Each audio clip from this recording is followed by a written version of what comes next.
So my name is Kaylee, for those of you that don't know already, and this is my response to Ancient Apocalypse Episode 3, Sirius Rising. Well, hi Kaylee.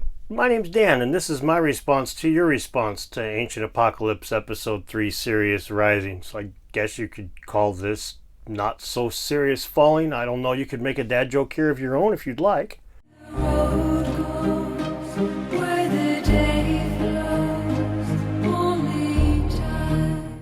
Hello and welcome to Debunking. I'm Dan, and in this episode we're going to be responding to Kaylee's response to Ancient Apocalypse of Episode 3, Sirius Rising.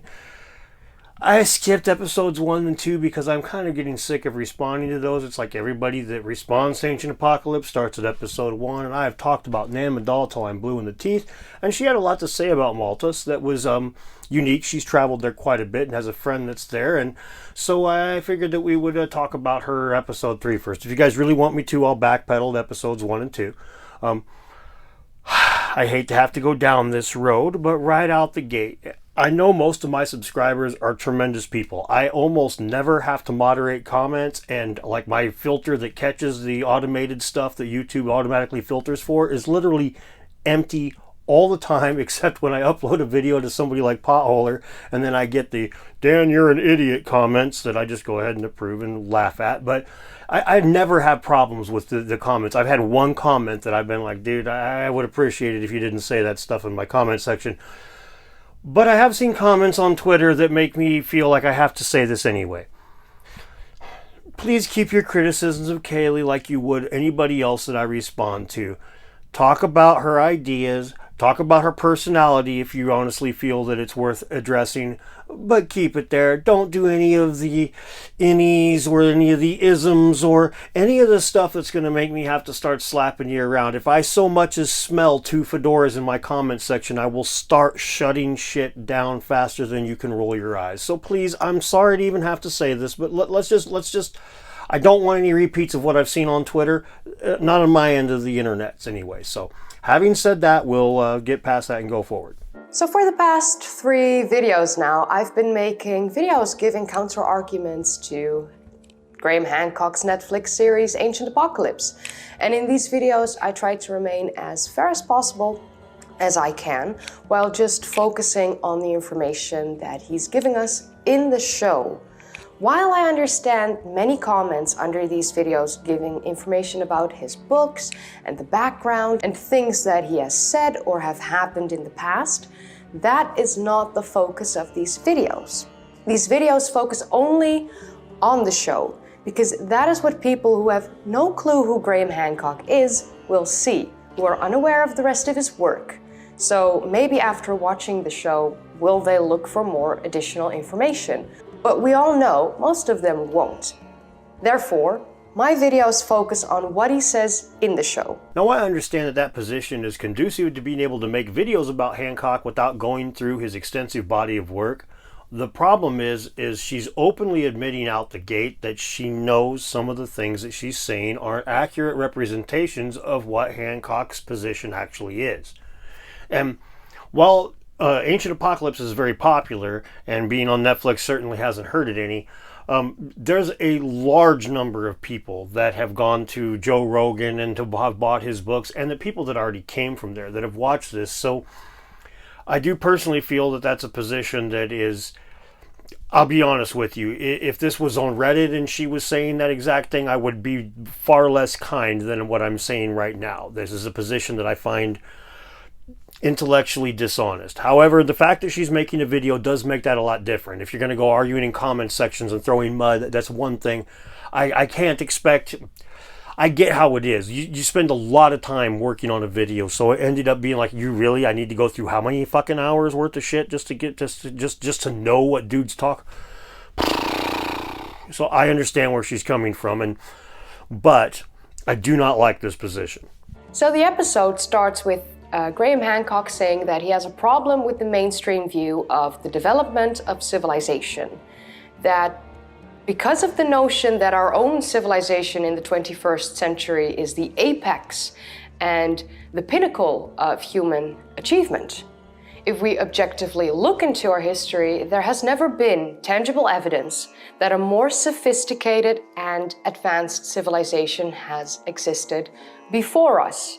So therefore, yes, at this point in time, we are the apex. I understand that Graham believes this, and he talks about it a lot, that we are not the apex, that there was a lost ancient civilization. But actual, real, and tangible and dated evidence of such a civilization does simply not exist. Or at least we haven't found it yet, if you want to remain open-minded to the possibility. I am open-minded to the possibility. If we were to find tangible evidence, I'm here for it. And now for those of you who've watched my response videos before, you think you know what I'm going to do here, but I'm not actually going to play that note. I've got a different note that I want to play this time. So I'm going to discuss basically my... Seriously? I want to point out to people that haven't seen me before, including Kaylee, that I don't have this, like, Hancock is right about everything position, and this will be right off the bat, where I'm going to go ahead and concede to you right out the gate. I don't think that this civilization was advanced remotely as close to us, let alone to the level that Hancock would say. My opinion would be like, at best, Bronze Age level. Now, I'm an atheist, so I don't have any spiritual beliefs, so that has a lot to do with it, but compared to Hancock, right? But my point is here is that it's important to take that into account going in, that I'm not defending this like Atlantis flying Tolima jets around and freaking dropping Stone Age nuclear weapons on other freaking civilizations. Lemuria was not nuked by the Atlanteans. It was actually the other way around. So the timeline of Malta shows that it was first settled around 5900 BCE. Nearly 8,000 years ago. Stone Age farmers that brought the first domesticated animals and plants with them happened around 5900 BCE. Later on, in 3600 BCE, after approximately 2300 years, they started creating the first massive monument on the island, which is Gigantia. So the Maltese archaeologists are very aware of the evidence the Neolithic farmers left behind, of the learning curve to eventually be able to build incredible structures like Gigantia. Normally I don't put my arguments like this because it sounds all debate bro style, like oh, source, but so, some things you just don't really need a source for. But in this case, I'm not finding anything that confirms what she says here. There's the three temples that were built around the same time, the Gigantia one and Hagar Quim, and I'm spacing the name of the other one. But there's three of them basically that were built basically contemporarily, and that's like the oldest three structures on Malta. I don't know where she gets the idea that they made other stuff that built up to this. Now, maybe there's a peer-reviewed paper that I didn't find. I did look pretty hard, but I didn't see anything. So if you do end up seeing this, Kaylee, if you could like hand me some information in that direction, that would be great, because I don't see anything that says that. And again, I'm not trying to be like, oh, you didn't provide a proper source. I'm just saying that I looked into this, and it seems to me like this is a claim that I can't confirm. In the episode, Graham points a picture of the work that the archaeologists did when it comes to the dating of these ancient structures on the Maltese Islands, which is a picture that's very extremely skewed and not close to the truth at all. The truth is that the structures on the Maltese Islands have been researched very thoroughly. And for those who are interested, may I absolutely point you in the direction of my good friend Laura from the YouTube channel Megalith Hunter. She lives in Malta and has extensively researched the Maltese structures, the card ruts, and the entire history of Malta. Now, she had a bit in the video where Laura from Megalith Hunter like spiels out a bunch of layers and stuff from the cave we're going to talk about in a little bit, but I'm going to have to cut that out for time. But I do want to point out that Laura's channel is worth subscribing to. I'm subscribed to it with the little bell click and everything, and I've been following her on Twitter since before I even know her and Kaylee were buddies. She is an informative archaeologist type of person. If she's not a real archaeologist, oops. I don't research every single person I follow. I just look at the stuff that they put out and determine what direction I'm sniffing, right? Anyway, she is worth subscribing to. So there's that. As far as the archaeology on Malta goes, now I could be wrong here, and this is one of the reasons that I was happy to address Kaylee, because I've spoken about this a few times in the past, and she's far more intimately knowledgeable about Malta. It seems to me very much that there is a kind of a touristy, nationalisty, cultural pride thing attached to those temples where even when the science does say the island was uninhabited between the building of these temples and today, and these ain't the descendants of the builders, you don't really see that when you look at Malta's stuff. As a matter of fact, if you start Googling this stuff, you'll notice that most of your links bring you to tourist stuff, and those are the timelines conveniently omit the times that the people were not there. As a matter of fact, you have to get into Google Scholar and fairly deep before you start finding that. It's a very typical problem we seem to have on islands where tourism is very important to their GNP, basically, so they do whatever it takes to keep that dollar flowing in. I mean, Malta will, anything from the Bible to the Iliad to Atlantis, right? You just ask and they're going to hand it to you as long as you show up and spend some money. So Graham makes the strange assumption that the artifacts discovered at the sites could have been younger than the monuments themselves, that they aren't of the same age, that he thinks that these artifacts were left behind on a later date. Well, the Fraxis project on Malta in recent years has done extensive research for a duration of like 5 years on Malta. Including in their research were archaeological excavations, analysis of Neolithic human remains, radiocarbon dating, and optical luminescence dating. So we know that it was the Neolithic farmers who eventually created the structures on the islands. Now, the first thing to mention here is the Fraxis project link that she provides, much like her comments about the different sciences they did. It's kind of generic and it's not very informative. Stefan Milo really kind of nailed it down, and he's right here. Another point that I'll basically concede against Hancock is that they dug underneath those pillars at Gigantea 1. So when they go underneath the thing, you're getting datable material from down there. Nobody's putting a Hershey's bar from freaking the wrong date down there to make it, to trick us thousands of years later. So it's pretty safe to assume that what's under there is pretty accurate to the construction. Probably even a little bit older because they probably leveled the ground a little before they dropped the rock.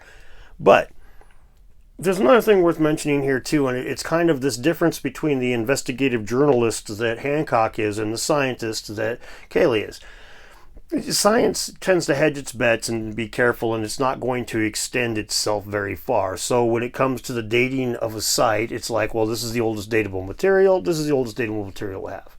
But just for argument's sake, Kaylee, pretend that your house is made out of stone. It's completely undateable. So the only things that are in it are your stuff. And I'll say, for instance, tomorrow you move. Is there going to be any dateable material in that house? Maybe a tiny, tiny bit. Is any of it going to be contemporary with the construction of that house? Probably not, right? So that kind of logic really applies to where Hancock's coming from, but it's the kind of thing that a scientist really can't go down because that's just into speculation, right? And there's really no way to confirm that stuff. I mean, you can stretch it a few hundred years maybe, but that's about as far as you can really take it before mother scientists can be like, dude, fucking roll that back some. Graham doesn't believe in the discovered evidence on the islands. He says that none of the prehistory of Malta stacks up. So he says that for the in total of the 19 structures on the Maltese islands, which honestly there are more, the builders would have needed a lot of manpower, and he is of the belief that it would be too much manpower. A claim I honestly feel is very unjustified, especially because of the amount of archaeological research that has been done on the islands. No, I'm sorry, I don't think the amount of archaeological research has much to do with that, to be honest with you. We've got temples like Gigantea 1 and 2 that are leaning against each other, literally. I mean, we can tell which one was built first by the fact that one's borrowing the wall from the other one, right?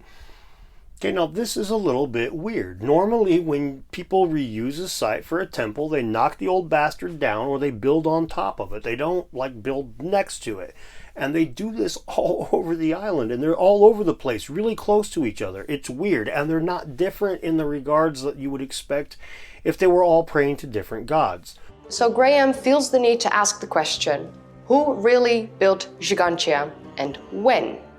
He tells the myth of a giant woman who built the Gigantea temple, although I find it strange that he tells this myth as if it was a story going back to the Neolithic temple builders, or even before then. What most of the people watching his show and this video may not know is that the Maltese islands have been completely abandoned more than once, starting when the original Neolithic temple builders disappeared around 2500 BCE. For many decades afterwards, the islands were uninhabited until a new influx of Bronze Age immigrants came to the islands and settled there. Now, as I mentioned earlier, this seems to be the kind of thing that the archaeologists are chill with, but the Maltese people are not so much chill with. And if you look, I'll put a link here and picture and all this crap, and I'll put a link down below of an article that's like just one of these tourist things, and it's got the timeline of Malta, and there's no time when there was no people there since people first showed up. I guess we built those temples too. Come visit Malta, it's national pride. And I'm not saying that this is like 100% it. Again, Kaylee, if you could weigh in on that, but I would appreciate if you look into it a little bit first, because it does honestly seem like this is an issue there. It seems like anything that would possibly suggest that the current Maltese population are not the people that built those temples is perfectly fine in the circles of academia, but not so much on the island of Malta. Much later on, during the Arab-Byzantine Wars, Malta was practically uninhabited as well for over 170 years. So the myth he tells of this giant is a lot younger than he leads the viewer to believe, and it doesn't originate in Maltese prehistory, but it actually originates in the Maltese Middle Ages. That's a massive difference. This is really hard to confirm, and again, not trying to be some debate bro, but I can't run this down. It looks to me like this whole entire story may well be bullshit, which doesn't really matter one way or the other, but this is what I do, is I fact check the debunkers, and this fact seems pretty spotty to me, no offense. He then says in the episode that he isn't of the belief that literal giants ever roamed the earth, although the giants in the myths and legends that he speaks of could have simply been people suffering from gigantism, or otherwise known as giantism. For example, the most famous and well-known person with this condition is Robert Wadlow, who was 2 meters and 72 centimeters in height, which equates to 8 feet and 11 inches. That's damned tall. Now, Kaylee talks a lot about traveling and stuff in her videos, and I have to cut all that out because I'm trying to do a response video and all that stuff takes a long time, but I'll go ahead and weigh in about a little traveling type of thing here because I'm poor white trash and I don't really get to travel very much, especially as a single dad, but I did grow up in southern Illinois, which is where Robert Wadlow lived and died, and his home is, or was, a museum. I'm sure it still is. And it had a big old statue out front, but more importantly, I'd been there like 3 or 4 times as a kid. We would go there as field trips and shit with the school and the Boy Scouts and all that stuff. Big ass chair. They had these big shoe prints you could put your feet on that were like a wooden board that had like 2 big footprints outlined, like waltzing type of instructional things, but like the size of my head. And dude was big. But it's worth pointing out that, yeah, these aren't the people who will be building these big things because, like she said, that their bodies are messed up. Robert Wadlow died from, if I remember right, it was an infection on his foot from a blister that ended up killing him. His body was like, his immune system was shit compared to ours just because it was trying to keep up with something that his heart and his lungs and his liver and everything else just wasn't built to accommodate. So to be honest with you, I'm kind of wondering why she went down this road to begin with, because it's pretty obvious that Hancock is going to, like, as somebody who makes videos about this kind of stuff, I well realize you have to, like, explain things like that. So, of course, Hancock is saying, I don't think that Nephilim are real. So Graham wonders that if the prehistoric timeline of Malta could be wrong, that when the Neolithic farmers from Sicily came to Malta, the megalithic structures on the islands were already there, created by a far more advanced society that came to Malta long before. He also doesn't think this advanced society sailed to Malta, but that they walked there. As most of you may not know, Malta hasn't always been an island. Before the end of the last ice age, there used to be a land bridge connecting Sicily to North Africa. When the sea levels rose, Malta eventually became an archipelago. He doesn't believe the archaeological claim that there has been no evidence of humans on Malta before 7,900 years ago, nearly 8,000 years ago, that there hasn't been any evidence found on Malta of humans back when it was still connected to Sicily in the Ice Age. Yes, on Sicily, archaeologists have found evidence of occupation going back to approximately 12,000 years. None of this evidence have ever been found on Malta. This is a great example of what I was talking about earlier with the difference between an investigative journalist and a scientist. The investigative journalist is just kind of looking at this kind of more realistically, in my opinion. The scientist is hedging their bets to the point of kind of incredulity. Look at how close Sicily and Malta were when they were connected. And I mean, you're talking a hop, skip, and a jump for them to show up over there. And we know that we get less than 1% of the shit in the fossil record, in the archaeological record. We know it's almost nothing that we find. So to be like, well, we had people on this side of the street, but once they cross that street, we've got no evidence for anybody over there because we didn't dig any up, to me is a little bit on the absurd side. But again, I understand that's how science is done, but using that as a wall to say there is no way that we had anybody down here, therefore it's like, no dude, we have solid evidence that they were freaking right next door. So using that as a way to exclude this hypothesis, in my opinion, is bunk. Although Graham says that's not entirely true, as he then starts to talk about the Jar d'Alam cave, a cave that I've visited myself as well. He's taken to the cave by Dr. Anton Misfud, who he says is the president of the Prehistoric Society of Malta. This paints a picture of Anton Misfud being a historian. I actually Googled Dr. Anton Misfud, and all I was able to find is that he's a consultant pediatrician who spends his spare time looking into Maltese prehistory. He's not an official historian, archaeologist, has nothing to do with that. He's a pediatrician consultant privately. So I was really disappointed that he made Dr. Anton Misfud look like a very high-standing official in Maltese Historical Society, who did independent research that has caused great controversy. Yes, it has caused great controversy. He's not an official historian, again. Sorry. Here's something I do in almost every video I respond to people in. Here is an absolute concession, but I'm going to do the legwork for you. Yes, he's a pediatrician. However, he has participated in some excavations. There is his credentials right there. But why don't you scroll down and look at the stuff that the man's published? Do you see the word Atlantis there? Do I need to go into detail as to how that might just taint the perception of the work that he puts out into the public and how you guys will look at that? Yeah, you probably should have drugged that one out. No offense, but this is something that if I was in your position and I was going to attack the man's credentials, I would probably have used this as like point number 2. Number 1, he's a pediatrician. Number 2, he's an Atlantis hunter. So in 1917, 2 molars were discovered inside the Jar d'Alam cave. Later on, it was found that these were pterodont molars, which is the enlargement of the pulp chambers inside the molar. It's most common in the permanent molar teeth of humans, and it has also been found in Neanderthal molars. So yeah, Neanderthals were very well known for having pterodont molars. Therefore, the theory of Neanderthals in Malta came to life. Graham immediately asks if these 2 teeth that were discovered were classic Neanderthal teeth in this episode, and of course Dr. Anton Misfud says yes. He is, a proponent of the Neanderthal man in Malta theory, a theory that has been proven to not be true. It's very controversial. Well, it kind of feels like Kaylee does like I do and doesn't write a full script. She writes outlines and a few key sentences and just kind of rolls with it. It kind of feels like that, especially in times like this when the first thing that she says and this is the last thing she said don't make no sense together. If the Neanderthals on Malta were proven to not be true, it wouldn't be highly controversial, right? These two things are kind of mutually exclusive, and the Neanderthals on Malta have not been proven to not be true. I mean, come on, it was connected on a land bridge. We know that Neanderthals were right there, and we got a couple of teeth there that may or may not be Neanderthal teeth, depending on who you ask.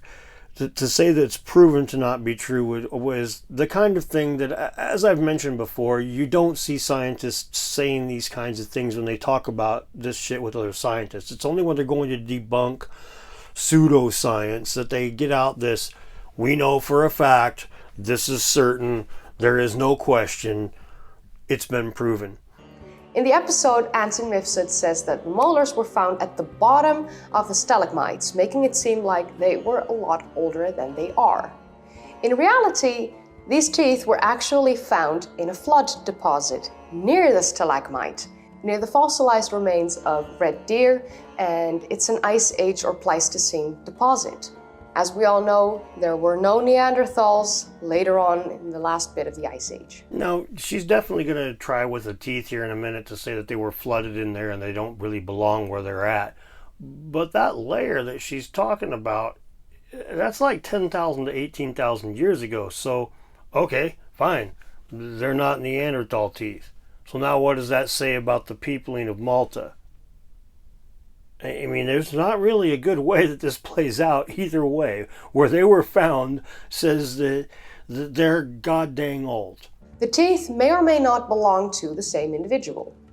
Since this cave was flooded multiple times in ancient history, these teeth may have actually washed in during the Ice Age, which would explain why only teeth were found and not other human remains in this cave. Well, yeah, I guess the teeth being flooded in, there's a possibility since the place has been flooded a bunch, but we know why teeth are the only thing that show up frequently in the archaeological record.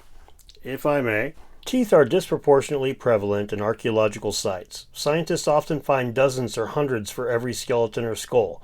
That's because the enamel covering a tooth is already 97% mineral and teeth are stronger than bone, so they're more likely to survive, writes anthropologist Peter Unger. Well, to be honest, these are both potential reasons here that the only thing that we find there are teeth. As a matter of fact, it'd be pretty possible for us to find a bone shard or two if it was like swept in there from a skull at that time during a flood.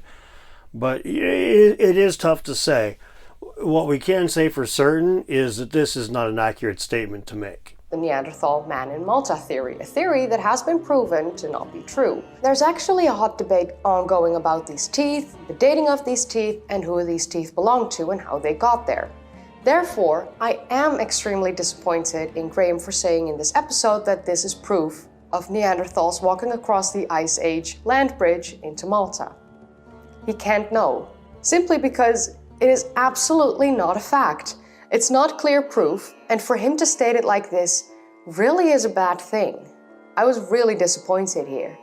It makes the viewer, unknown with Maltese history, skeptical about the archaeological research that has been done on the islands. Well, yes, that would paint archaeology in a bad light on Malta if you took what Graham Hancock said there at face value. Kind of like if someone were to take what you said here at face value. The Neanderthal man in Malta theory, a theory that has been proven to not be true. It would make the archaeology on Malta seem far more conclusive than it actually is, right? The teeth may very well be Neanderthal, as Anton Misfud claims they have been confirmed to be by 3 separate anthropologists. Couldn't find his publication on that, but okay. And the teeth may very well have been washed inside the cave and therefore laid there in the flood deposits for many thousands of years before the first human settlers even came to Malta 7,900 years ago. They may have washed there, laid there, been discovered there and dated. We don't know. That's the beauty sometimes of history. We don't know things for a fact. And I'm not going to keep beating the same dead horse over that. Yes, we don't know these things for a fact. Moving on, she cites an article that was written in response to Ancient Apocalypse. It's funny because I cited the same thing myself as evidence in a different direction. She's citing as evidence that the teeth aren't real Neanderthal teeth, excuse me. I cited it as evidence that there's still pushback on Malta despite scientific evidence. Now, she is right, actually. You look into this, and he didn't publish his findings, Dr. Misfud, so you can't really look and see what's up with those teeth still. To this day, they're just in this limbo-y spot that nobody knows what the hell's going on with, which is just great, by the way. I love that. But if you don't think that's weird, what the hell's going on there? Why hasn't Malta put this shit to bed? Again, I have my personal reasons, and it has to do with tourism / national pride. But again, as well, we're talking about teeth there that if they're not Neanderthal and they're human, that really messes up the dates as well. And the only thing at that point that you can say is they were probably flooded in there. And if you're going to start doing that, we kind of have to look at things in a little bit of a different light across the board. Again, it is a possibility, but I wouldn't say it's the only possibility. He then shows the famous card ruts on Malta as more proof of this ancient advanced civilization. I myself have created a theory video about these card ruts and what they could have possibly been. It is true that the so-called card ruts on Malta are a mystery, but that doesn't mean that it was evidence of an advanced lost civilization. They're simply just a mystery. Because we don't understand why they would do something, because we can't look inside their head and we can't ask them. Now see, had you made the same kind of mistake here in your position that you did with your misspeaking of what you said about the Neanderthals being proven to not have existed in Malta, which you obviously rolled back with the words that you said later, and it seems like the kind of thing you probably would have caught in post if you would have said, I do things like that myself. Again, it's not scripted, I get it, it's outlined and that's about it. But had you done that here and then said, well, yeah, and I made this other video about it, so you should check all that out, I could very easily say this. So maybe after watching the show, will they look for more additional information? But we all know most of them won't. Therefore, my videos focus on what he says in the show. I'm sure you can see why that would be a problem, right?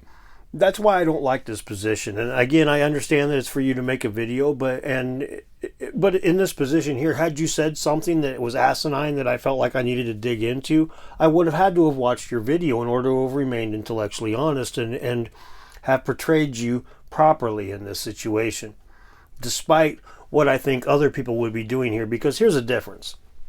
When somebody comes to you and watches Ancient Apocalypse, look at Milo from Mini Minute Man. Look at the title. I watched Ancient Apocalypse, so you don't have to. You say yourself in your video that, since many of you may not know Malta, blah, blah, blah. Well, if we watched Ancient Apocalypse, they certainly know. But you recognize that a good chunk of your audience is not going to have watched it. So they're just going to watch what you have to say on the matter. So it's the same kind of thing here, where it's like you have a responsibility here to make sure that you portray this stuff accurately. So if you miss something, or you just kind of do it without looking into things, it's kind of frustrating. He does credit the archaeologists for accepting that the builders of Menhydra had knowledge about the cosmos, which is nice. I go in depth about this in that video I made about Menhydra. So yeah, highly recommend. Watch it. He then has Leni Reedijk on the show, a Dutch woman. But yeah, Leni Reedijk, the author of the book Sirius, Star of the Maltese Temples. They both then theorize about how the other temples on Malta should have faced other stars as well, and that the precession of the Earth changes the night sky over time. And therefore, the temples must be much older to fit the stars that they think these structures should have faced. I mean, they could have just faced any constellation, for any reason. A different, unimportant star to us, a lost geographical feature on the island, or whatever. Maybe they didn't face anything. Why should they necessarily? Because they don't necessarily need to. Menhydra may very well have been the only temple on the Maltese Islands to have faced certain cosmological alignments. Menhydra, that's a temple I was trying to remember earlier. But anyway, yeah, there's some astronomical alignments there. There's been a lot of archaeoastronomy work done there. And Leni Reedijk, I don't even know. I'm sorry, I know that's a pet. I don't even know how to pronounce these names without making myself looking like an idiot. But her work, as we'll discuss, is not something that I'm a fan of at all. However, it still should not be misrepresented, and it still needs to be put in its proper context so that the viewer can understand when they go to watch these videos and say, hey man, what's up with Ancient Apocalypse? In my opinion, this shit should be laid out for them. So they used an app that tracks the stars back into the historical timeline. I'm honestly unsure about this state-of-the-art technology that they used. They didn't tell the viewer the name of the app, and I've not yet heard of one such application that was verifiably correct. So using it to support your theory that show that all the Maltese structures faced the star Sirius at one point in time does give you some fun results that you can then use to support your theory, but it's not verifiably accurate. Okay, I'll put a link down below that goes through and talks about the use of Stellarium in Archaeoastronomy. And basically, they have a complaint about it. She is right there, and this paper is from 2016, by the way. the complaint is that it doesn't have the asterisms from like all these different time periods that you would want. So like if you're looking at ancient Egypt, they still make you use the old Greek ones, even though there's ancient Egyptian ones that should be in the database. That's their complaint. So I'm not sure that that's exactly the software that's used, but there's no good software for it. There's papers that have been written on it by other archaeoastronomers too, Orofino, who I mentioned in my last full-length video. But I can't access that dude. It's $50, and I've sent him an email, but I haven't heard back yet, and who knows. I'm not some academic, and I don't speak Italian, so I may never hear from him. But my point is that this is something that has been spoken on, and just say, oh no, it's worthless. Well, no, there's a lot of work that's been done here. Furthermore, before this kind of software was around, we had archaeoastronomy, so it's not like that we can't do this. It's not unverifiable. This is something that we were absolutely able to like look at and see, does this pan out or not? And her alignments seem to pan out. The problem is, we'll discuss in a minute, but her alignments do seem to pan out for the dates that she suggests and the temples she suggests. This is true. Yes, Sirius is indeed the brightest star in the night sky, but it's not the only important star for people in ancient times. But to fit their theory, they think it is proof as to why the Maltese builders created this many temples. Because they say as Sirius shifted position in the night sky over time, it fell out of each temple's line of sight, which then forced the temple builders to build a new structure with a slightly different orientation. According to their theory, Gigantia would be the youngest temple, which honestly makes no sense because it was dated at the oldest to 3600 BCE, and it's the oldest temple dated on Malta. All right, one of the things that's worth mentioning again is that Gigantia was dated by them digging under the pillars. So that's going to be older than you would otherwise think, because they're going to have leveled that ground. So they're not going to have dug a pit like archaeology looks for. They're going to have destroyed each layer one at a time. So to make the ground level for that, down to as close to rock as they can get, or as close to something hard, bedrock ideally, I would assume, but I haven't excavated at the site. But anyway, my point is that the date is probably older than the actual structure is in this case. This is where I was saying again about the investigative journalist thing. It's not too difficult to understand what I'm saying here. In this case, it is probably a little bit older based on that. However, what really comes into effect here, and what's enjoyable to me, and one of the things that I love about archaeoastronomy, and one of the things that seems to drive archaeologists batshit crazy, is the alternate hypothesis that you get. And one of the things that archaeoastronomers have looked at when they looked at Malta, paper I love to cite when I do this, because it's got Michael Hoskins, and Michael Hoskins, I haven't really spouted about him much, but the dude was like he was one of the early badasses of archaeoastronomy, and he did a lot of work on Malta as soon as those temples became like mainstream in the pre-internet days. Let me read a little bit what they had to say when they're going in at the start of their paper. Within the temple period, archaeologists distinguish several phases on the evidence of pottery types and decoration on pottery and stone slabs. Of these, two are important for us: the Gigantia phase, 3600 to 3000 BC, and the Taxarian phase, 3000 to 2500 or a little later. Temple building then came to an abrupt end for reasons that remain shrouded in mystery. During the millennium of temple building, there was development in the plan of temple structures, while building techniques, stone dressing, and decoration also became increasingly sophisticated. Archaeologists use this development to propose a sequence in which the temples were supposedly constructed, and although this is often supported by pottery and other finds, the sequence is sometimes uncertain in detail. We shall rely on two broad phases, which are securely established, and on structural evidence, as, for example, when the later temple is erected against the side of the existing one, and the building sequence is therefore indisputable. Most, but not all, temples were built in groups of two or more on the same site in successive stages. So as you can see there, they're willing to accept the archaeologists' finds for the most part, but they're also looking at it and saying they might not be 100% conclusive for the same reasons that I'm talking about here. You've got a bunch of temples that are right next to each other, all being used at around the same time period. Just because you find pottery that's 500 years before another one doesn't exactly mean that this one's 500 years older than that other one. As a matter of fact, it may not mean that at all. I could go off about this stuff for a while, but my point here is that the archaeoastronomers that actually look at this stuff are willing to accept that these temples may not have the exact date range that archaeologists confirm. So in my honest armchair archaeological opinion, they used faulty star map data to fit their theory of the temples facing astronomical alignments to the star Sirius over thousands of years, which then fits his narrative of an ancient advanced civilization coming to Malta to build these temples around 11,000 years ago, instead of the Neolithic farmers that came to the islands and are credited with the creation of these structures. Even though there's no evidence beside a faulty star map, which he used to fit his theory. Well, that's not exactly true, is it? We've got a couple of human teeth. Since you guys don't want to call them Neanderthal teeth, I guess we've got a couple of human teeth from between 10 and 18,000 years ago there.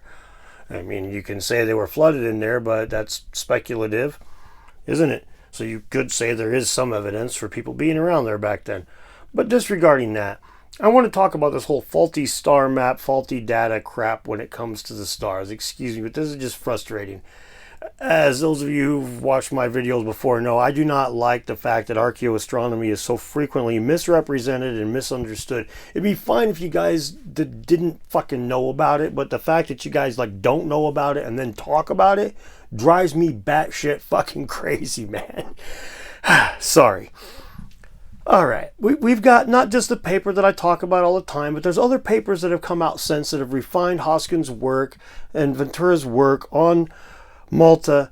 The paper here, I've talked about this before, the most likely candidate for the orientation of those temples is Crux, the Southern Cross, specifically Gamma Crucius, and it would make sense because it's a navigational constellation. We know that from the Age of Discovery, and this is an island, and it's not visible now, but it was visible during the construction of those temples contemporary to the archaeology, not contemporary to Graham Hancock's 10,500 BC here. So my point is that I agree that Graham Hancock's theory is bullshit. But it's also bullshit to say that all this stuff is just, oh, well, this faulty star map, blah, blah, blah. No, man. No. She lifted freaking work from 30 years before, all right? All she's done is just change the date. But you take the same readings that were taken in the 90s from her first archaeoastronomies that did work there, the paper that I cited a minute ago, and she basically took those readings and was like, well, what if I move the dates around and maybe shift a couple of temples? And that's where she came up with what she came up with. So it's not a faulty star map. There's no faulty star map involved. What it is that she kind of jumble-fucked things around and lifted somebody else's work and claimed it as her own. And of course, Graham Hancock is super duper quick to just jump on board with anything and be like, oh, Atlantis? Well, let's go. So we end up here. Graham suggests that there is a conspiracy by the established archaeologists to suppress evidence of a traveling lost civilization, which he later, near the end of the episodes, appoints to Atlantis. It took him about 3 episodes, really, like a complete 3 episodes before he mentions it, but there you have it, Atlantis. But more on that in the next episode review that I have to make for the channel and you guys to see. What do you think of this episode of Ancient Apocalypse and my arguments? No, I wouldn't go so far as to say there's a conspiracy of archaeologists against Graham Hancock. I would just say that there is this feeling of disdain and this kind of attitude like flat earther creationists. This isn't just anti-science, this is at the core of the problem with science on a fundamental level. We have to get rid of this shit. And it kind of comes across, I'll give you some great examples here. Videos like this that in my opinion are heavily under-researched, they're heavily undercited. They're just, she watches it, she goes with the things that she knows off the top of her head. She's well experienced with Malta, and she admits it in this video that I didn't put the clip in, but she talks about her being sick and whatnot, so that may have weighed in on this one. Again, I'm only responding to this video, so you can't ask me to watch another one to confirm that, right? But my point here is that we're looking at the situation of people that attack Hancock as a cottage industry in the archaeological YouTube sphere Like this video of this archaeologist teacher guy, and he holds up a fucking mad ball. It's an old baseball toy that has a weird face on it from when I was a kid. It might be a modern knockoff, I don't know. But he says, yeah, we dug this up, but Graham Hancock's right. We hit this layer of 10,500 BC right when he wanted, and look what we found. I mean, it's absurdly ridiculous. But it obviously got shared a lot because dude didn't have very many subscribers, and look at all the views that it's got. And this is super normal. You go find any channel that's an archaeologist, and he'll have 3,000, 2,000, 1,500 subscribers, and they'll have a video about Graham Hancock that's got 1,000 views, 10,000 views, 50,000 views, and it's anomalous, but it's how they got off the ground, and it's easy work. Because nobody goes around and debunks the stuff. Nobody goes around and talks of shit. At least nobody used to. And I'm not trying to toot my own horn here too hard. But there is something to be said for the fact that it seems like everybody felt like they could just do whatever the hell they wanted. They could just say whatever they wanted. They could just not do proper research and put the videos out there. One of the links in this one is to it's to a paid freaking deal. One of the links in Dr. Miano's videos in German. I'm just, you get to a point where it just feels like they feel like they're dealing with a flat earther, and I can understand that given some of Hancock's claims, to be honest with you. But there's a lot of his claims that if you don't conflate them with all the rest of the stuff, and you take this claim on its own, you need to address it on its own, and then all of a sudden things get tricky. Well, that's compelling to someone like myself. So when it's dismissed just en masse because you can lump it in with ancient aliens and racism nowadays, Jesus fucking Christ. It's gross. Anyway, I could talk about this all day, but my big point here is that I'm going to continue to look at people like this that make these kinds of videos, not to be mean to them, but to basically either do one of two things. Y'all need to get better at your game, or you need to stop doing it. Either quit making these kinds of videos going after Hancock, or actually do your damn research. Because if you leave a bunch of glaring holes like this, and it's just like, well, I don't know, I just, this is what I think based on my opinion, and here's no research or minimal research, I'm going to point that out. And that's not the end of the world, I suppose, but here in the YouTube sphere, that's some serious ponage, especially when you're talking to an electrician who's got absolutely no letters next to his name unless you count GED. So, have a good evening. Oh yeah, don't forget to like and subscribe and all that other stuff too, because this is YouTube. I have to say that stuff, and I was supposed to say something about Raid Shadow Legends, but I don't fucking remember.